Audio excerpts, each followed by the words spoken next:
us started. Thank you all for being here today. My name is Marcy Blue. I'm the Director of Research and Data Initiatives for Greater Cleveland Partnership and our Equity and Inclusion Division. On today's webinar, we're going to be talking about our Equity and Inclusion Organization Assessment and giving a brief overview as well as a demo of the assessment tool. So before we get started with the content, I did want to cover a few items of housekeeping. So today's session is being recorded. So for that, we are going to cover the content first and get through the presentation and the demo, and then I'll save questions for the end of the presentation today. So if you have any outstanding questions that come up during the program, please enter them in the questions box or in the chat, and I'll make sure that we cover those after we get through all of the content and our demo. We may not take the whole hour today, but I will be staying on the line for those questions as we wrap up. So I'm going to go ahead and get us into our agenda. So as I said, I'm going to give an overview of the assessment. I know many of you on the line are new to the tool and probably looking for some information on the tool. So we'll give an overview first, then we'll get into a demo of actually looking at the assessment tool itself. Again, we'll do some Q&A and we'll take questions from the chat in the questions box, and then we'll wrap up our program today. So the Greater Cleveland Partnership's Equity and Inclusion Division has actually been collecting data on diversity and inclusion efforts of Northeast Ohio companies for almost 2 decades now. The current version of our organization assessment was developed in 2016. And this organization level tool is both for data collection and also a tool that organizations can use for their own internal strategic planning around diversity, equity, and inclusion. So there are a couple of types of data that we collect in the assessment, and I want to cover those so that you can understand kind of what we'll be looking at today. So the assessment looks at demographic data of the workforce of a company by race and gender. We also look at leadership in that way as well. So we look at the workforce as a whole, and we also ask about senior management and board level diversity by race and gender.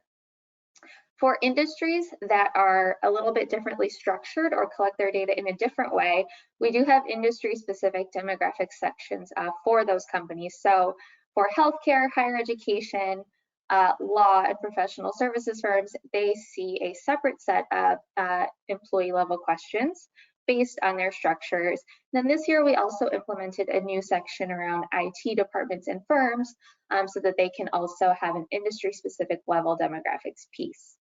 The last piece of numerical data that we're collecting is around spend with minority owned businesses. So many companies in our region have supplier diversity programs or are attempting to increase their spend with minority-owned businesses.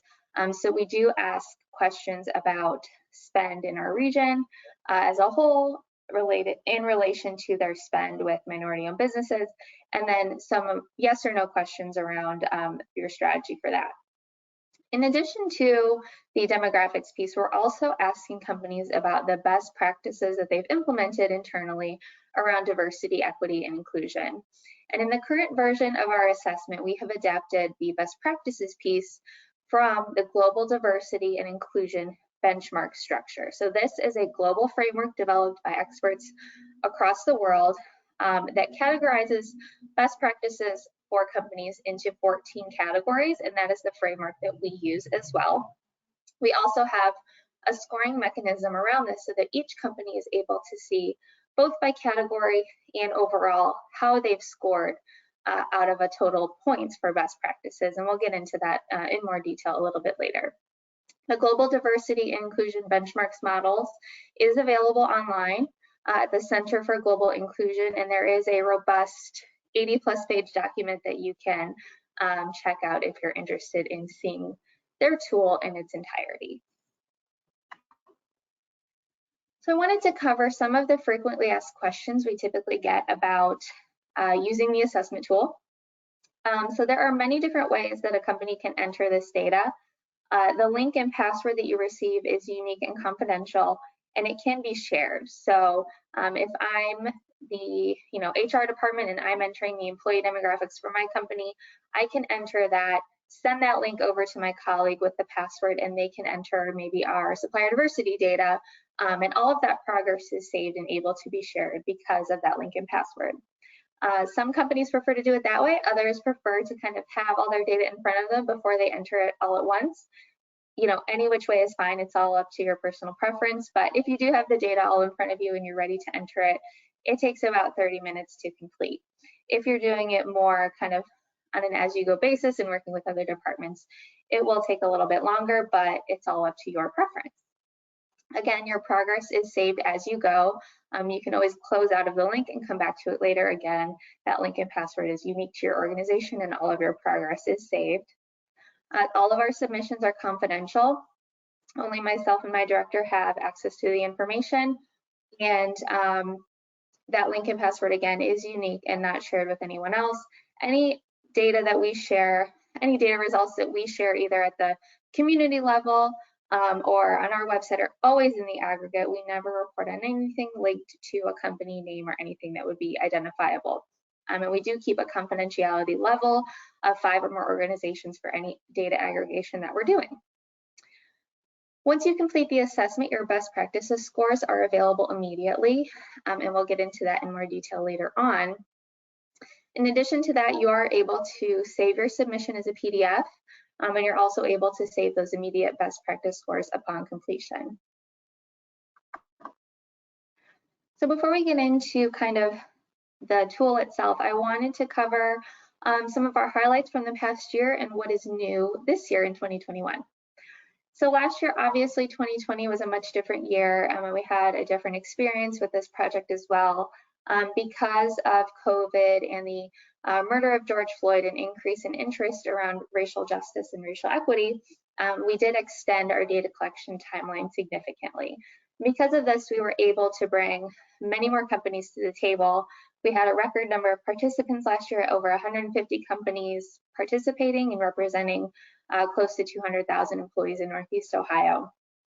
Last year, we also had a higher representation of small companies, which was great. We also saw some upward trends, and we continue to use the best practices results to drive our programming. So we're always making sure that wherever we see gaps or opportunities in the best practice areas, we're going to tailor our division's programming around that. And I'll talk about that a little bit more in a minute. Last year, we also forged some new partnerships. So we partnered both with Workforce Connect, which is the sector partnerships partnership in Cleveland. So last year we partnered with the manufacturing leadership team for that sector partnership. This year we're continuing that relationship and also partnering with the IT sector leadership team, which is launching this year. We also partner with other chambers and regions in the area, including the Greater Akron Chamber. We're continuing our relationship with them this year in supplying the assessment to their membership.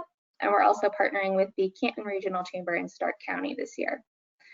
So what's new in 2021? As I mentioned, typically we would collect data in the first part of the year and do our reporting. This year, because of our experience in 2020, the assessment will be accessible year-round, and we will be providing more timely results and some interim aggregate reporting throughout the year. This year, we're also implementing something new. So assessment participating organizations will have the opportunity to sign up for office hours with the Equity and Inclusion Division team. And those are 30-minute calls where you can discuss either your results and some next steps for your organization. You could also discuss a topic of your interest or something you might want to work on, maybe something like supplier diversity, or if you're a construction firm talking specifically about construction, if you are looking for resources on recruitment and retention, we could talk about that. So that's a new offering this year and something that we piloted last year and went very well. So once you've completed the assessment, what happens? A lot of people say, okay, I've filled out this assessment, now what do I do with it? So I'm going to kind of walk you through a little bit of the timeline and how we connect you to other resources. So Once you submit the assessment, as I mentioned, you receive, you always have access to your submission and your best practices scores immediately. A little while after, once we've been able to do some analysis of the data, we do supply you with an individual company scorecard. Again, that's confidential, only accessible to your company, where you'll see your company's results compared to the aggregate in your industry. And then we also provide an aggregate analysis for Northeast Ohio as a whole once we have our data collection complete. And as I mentioned previously, it's likely this year we'll be doing interim reporting throughout the year at the mid-year and end-of-year mark. We always also connect you to our division's resources, both when you're taking the assessment and when we do our follow-up with you. One of those resources is our best practice library.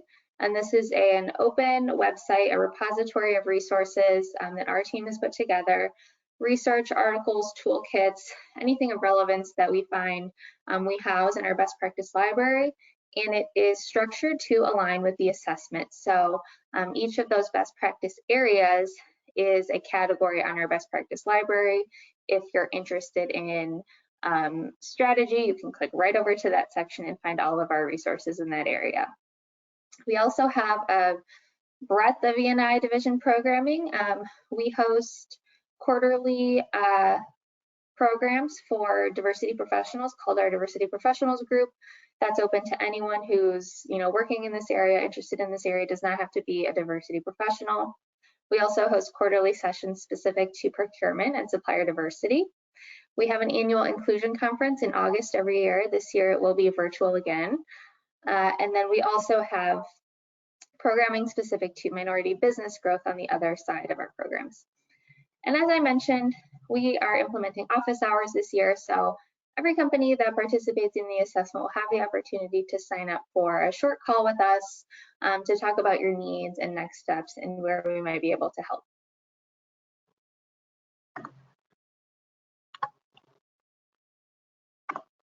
So I'm going to go ahead and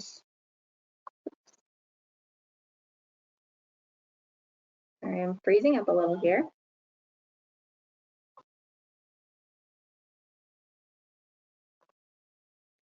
I'm going to go ahead and pull up the assessment so that we can see the tool.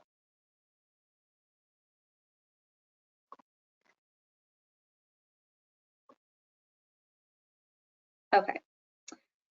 So this is my assessment. I have already kind of pre-filled some data here, but this is the welcome page that you see once you log in to the assessment.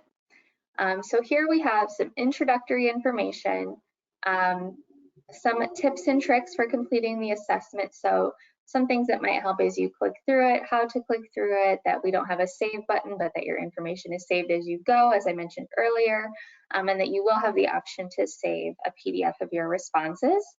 We also have a PDF of the questions here, which you can open and access. Some companies prefer to see all the questions on paper and work that way, and that's totally fine. That's always here and available. We also have our information if you need to get in touch with us as you work on your assessment. And then we have some supplemental information. So if you'd like to know more about our division, more about the assessment, more about confidentiality, you can just click any of these buttons to open up more information.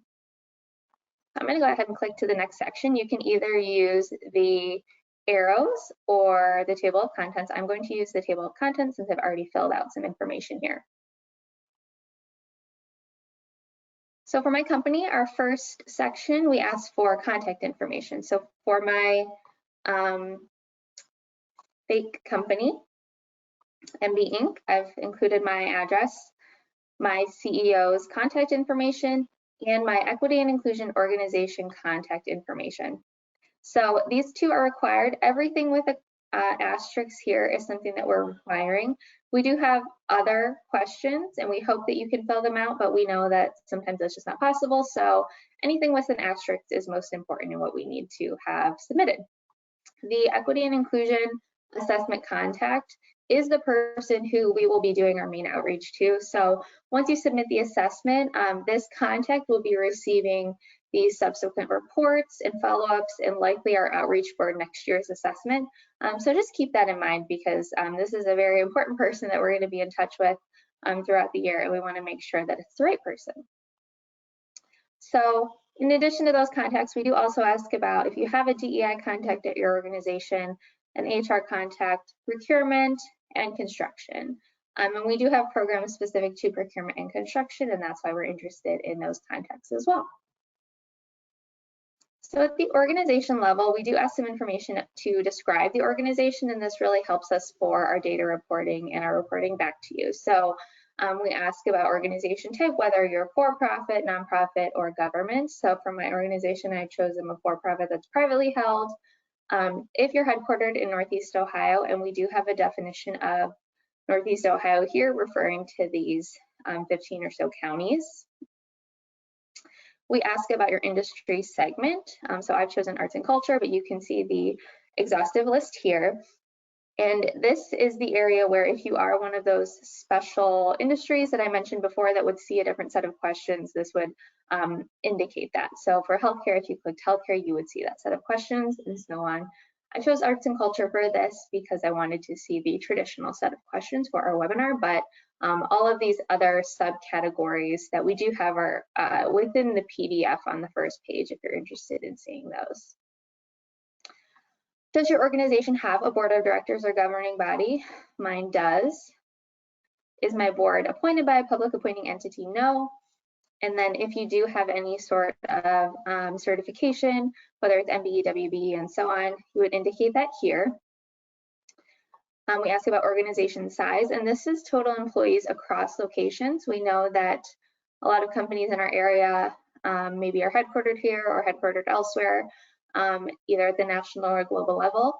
So we want to know about your total size here, but then in Northeast Ohio, what are your number of employees? Because the rest of the survey is really going to be focused on Northeast Ohio only. So again, I'm going to go back to my table of contents to click through.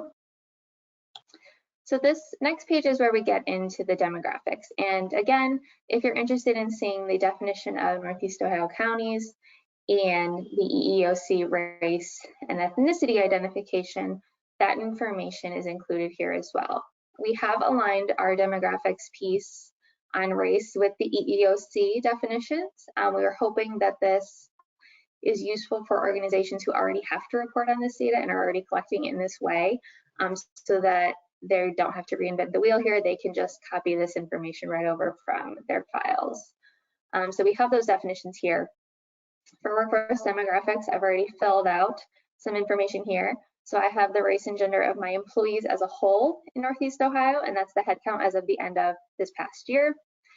We also ask about new hires, promotions, full-time and part-time employees.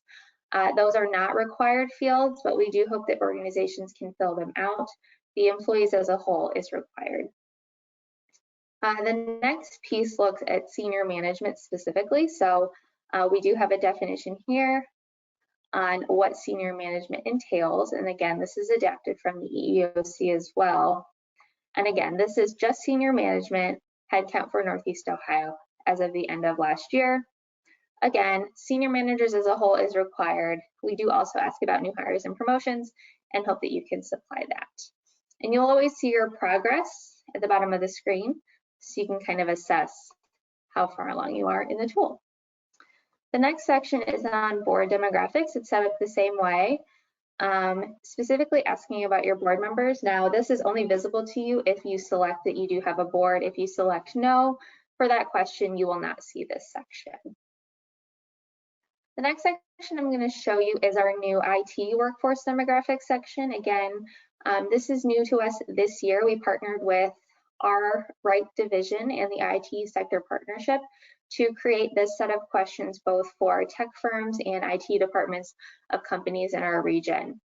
So this looks at IT workforce demographics, again, by race and gender, in a couple of different ways. So I won't get into too much detail here, but again, we are looking at IT employees as a whole and then broken out in a couple of different ways. We're also looking at IT investments or where your company is planning or already investing in key IT areas, either currently or in the next 1 to 5 years.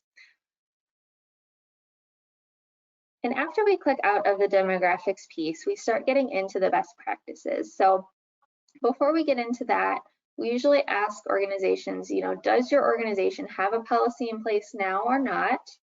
And that kind of helps us understand where you are on your journey. We have some supplemental information on the next page before we get into the questions about that GDIB model that I explained earlier. So more information about the Global Diversity and Inclusion Benchmarks model, more information about our permission to use it, what size organization can benefit from this, and do these benchmarks apply to all sectors and countries. So if you're interested in more, all of that information is here at your disposal. And then we get into the actual best practices. So again, this is 14 categories. I have pre-filled them and we don't have to click through all of them, but I did want to show you kind of what this looks like. So each of the categories has a handful of strategies within that category. And this is where a business would indicate that yes, they do some or none of these things. If none of these apply, you would choose this category does not apply to our efforts and then move on. We also have a text box so that you can let us know anything, anything extra you want us to know. If you want us to write, paragraphs about your program, this is where you can do that. And each of these, as I mentioned, is scored. So we do have a scoring mechanism wherein you can score between 1 and 3 points on each of these items. So some of the more simplistic strategies are 1 point, and then we have some 2 point and 3 points as well. So overall for category 1, there may be 12 points total in this category, even though there are not 12 questions. It's because some of them are weighted.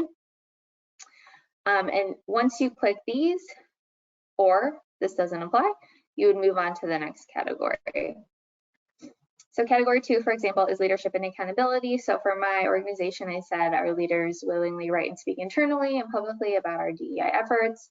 They're knowledgeable about D&I, and these are the options that I chose. Again, if it doesn't apply, you can say this does not apply to our efforts and it does not negatively affect your score. In category 3, there are some questions about ERGs, which are employee resource groups, and we do have a definition of that for organizations who may not be familiar. But again, these all look very similar as you go through. Each category looks very similar, it's just talking about something different. So category 4 is on recruitment retention, and so on. Category 5, benefits work-life integration, and then all the way through to our 14th category. And again, sometimes it doesn't apply. So for category 10, connecting D&I sustainability, I said, this doesn't apply to my organization, so I'm just going to say does not apply and keep going. And our very last category is category 14, which is supplier diversity. So that's the best practices piece. The last piece of data that we're collecting here is in the supplier diversity section. So this one specifically asks about spend with minority-owned businesses.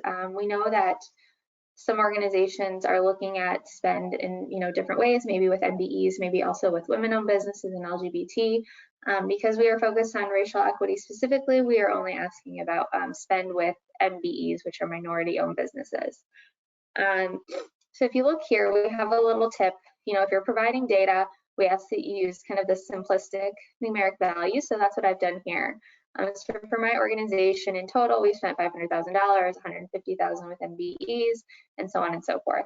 We do ask about the entire organization and then Northeast Ohio, because we do want to see, the impact that's going on specific to our region. We also ask about construction spend, specifically in Northeast Ohio, and the number of vendors that you're using in Northeast Ohio. In addition to that, we want to know what your goals were, if you did have any set. So if there was a percentage goal for any of those areas, we want to know that. And then we also have a definition here. So if you're unfamiliar with how to categorize or how MBEs are defined, we have that information. And then, as I mentioned earlier, we have a couple kind of yes/no questions about certifications for reporting. If you have a major construction project planned in the pipeline, if you're signed up for our Inclusion Marketplace, which is another one of our tools, and if you'd like help on creating a supplier diversity strategy. So those questions are more indicators for how we might be able to connect you to other areas of our programming. And we do follow up with that as well. So lastly, we have a couple end pages here. Once you get past entering the data, we have one last piece where you can enter any additional information. So again, if you want to explain your strategy to us, if you want to include any of your policies or statements or files, you can even upload them here if you'd like to share them with us. And we do ask permission to share them on our best practice library as well. The other piece that we ask for your input on is for our best-in-class eligibility. So we do have a recognition program that goes along with the assessment, which is called our best-in-class awards.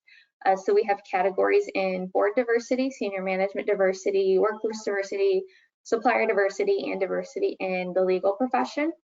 And these awards are typically presented at the GCP annual meeting each year. This is totally voluntary. We just ask that you opt out for any of these categories if you're not interested in being considered.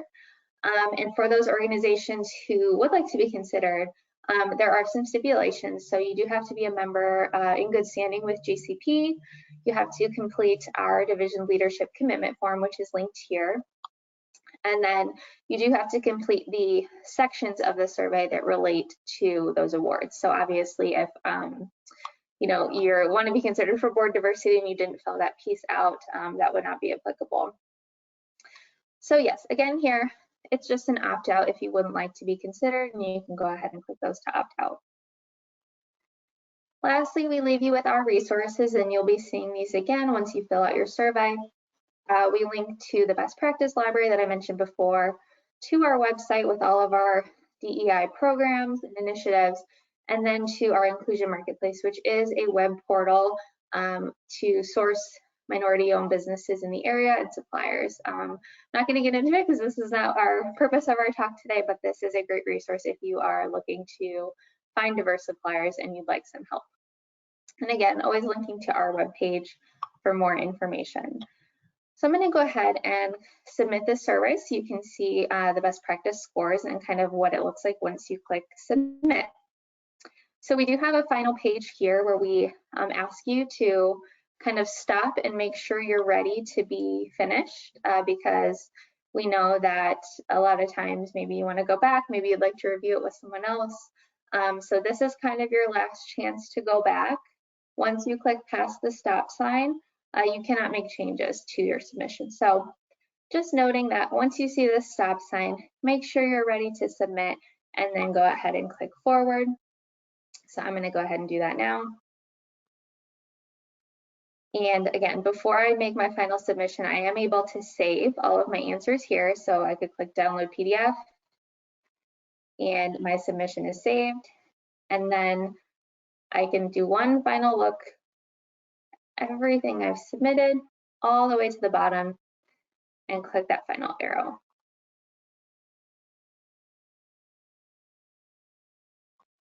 So now that I've submitted my survey, I can see my best practices scores for those 14 categories and overall.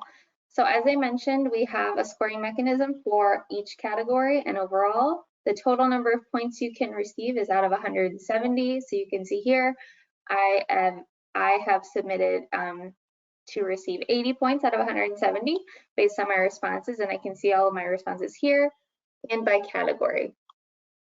So this is kind of that immediate page that you can, save as or print as a PDF for your records in addition to your submission. And then we have our follow-up with the reporting and the scorecard and other things like that. So I'm going to attempt to open up the PowerPoint again so I can get back to where I was. Bear with me for one moment.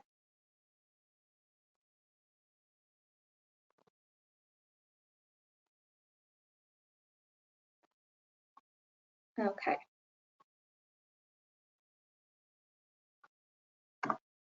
So that was the basic demo. I want to make sure that I cover any questions you guys might have, and I'm going to go over to the question bar now.